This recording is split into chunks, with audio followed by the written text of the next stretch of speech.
Ililipat na sana sa ibang posibilidad pero nasagip ang ilang Pilipinong biktima umano ng human trafficking sa Cambodia. Pagbubulgar ng ilan, inasikaso umano sila ng mga tauhan ng airport sa Pilipinas nang sila'y umalis. Nakatutok si JP Soriano. Nasa isang pasilidad na ngayon ang mahigit 25 Pilipinong biktima ng human trafficking at illegal recruitment na na-rescue ng Cambodian police. Pinagtrabaho daw sila bilang mga scammer sa isang crypto farm. Matagal nang hinahanap ng mga taga-Philippine Embassy ang mga Pilipino matapos humingi ng saklolo ang ilan sa kanila dahil hindi na raw sila pinapasahod ng kanilang employers. Natunton ang kanilang kinaroroonan sa tulong ng isang impormante. Yung tip was, ta-transfer sila. So dahil physically nilabas na sila ng mga bad employers nila from that facility, o yun, kaya interception yung nangyari. It was a chase, kumbaga. Kaya na-intercept sila. Ayon sa Philippine Embassy sa Cambodia, lahat ng mga na-rescue na Pinoy ay walang OEC o Overseas Employment Contract at hindi dumaan sa proseso. Nakaalis sila ng bansa sa pagpapanggap ng mga turista.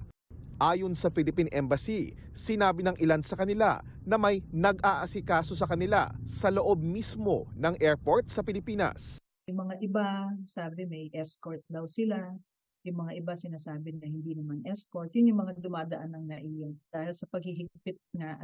Ang iba, nagba-backdoor sa Mindanao. Tumatawid muna ng Malaysia, Brunei, saka mag-eroplano papuntang Cambodia at iba pang ASEAN countries.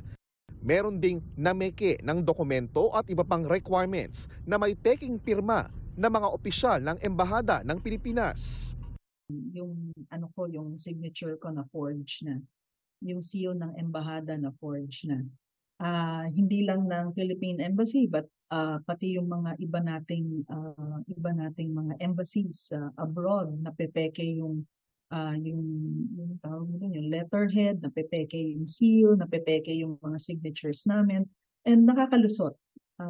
Masakit mang aminin, nakakalusot kasi mukhang tunay. Sa datos ng Philippine Embassy, simula 2021 hanggang ngayong buwan, aabot na sa mahigit 200 Pilipino na pinagtrabaho ng iligal bilang scammer sa crypto farm sa Cambodia ang na-rescue na ng mga otoridad.